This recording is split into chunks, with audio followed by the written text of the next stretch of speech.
So hi guys, for today's vlog, igagala daw muna kami at bumisita si Master dito sa Dubai guys. Punta daw kami ng Rip Mall at may bibilhin daw siyang vacuum.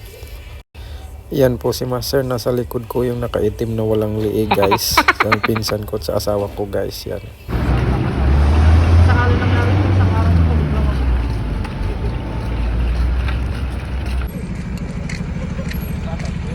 Para akong santo dun eh. Mabait ako. Mabait ako no boy. Oh, mabait ka boy.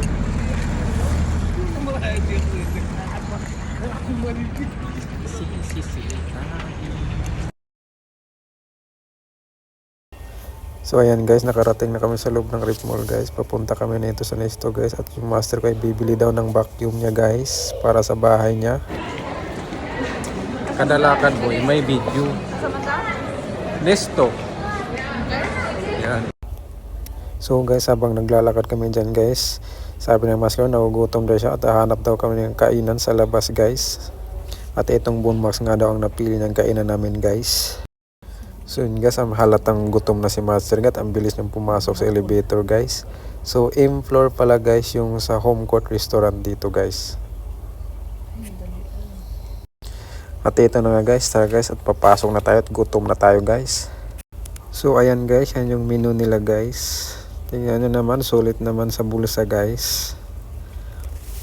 So ayan guys, ang napili namin dyan guys, yung 65 dirham lang guys, sulit sa bulsa guys. Yung may kasamang bulalong tae guys at roasted chicken na whole guys, ang sarap guys. So ayan guys, may free sabaw pa sila guys. Yung iced tea guys, kasama yun sa in-order namin guys, balit 3 guys.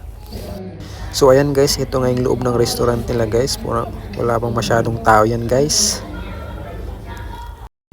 So ayan guys, ito na yung in-order namin guys na 65 dirham guys. Yung iced tea plan guys ay kasama dyan sa in-order namin guys. So ayan guys, hab-hab na kami guys. Agi pang buntas na talaga kami guys. Dyan oh guys, hindi na namin papigilan yung sarap guys. At sobrang sarap talaga guys. At hanggang dito na lang ang ating video guys. Sa susunod na ulit guys. Thank you.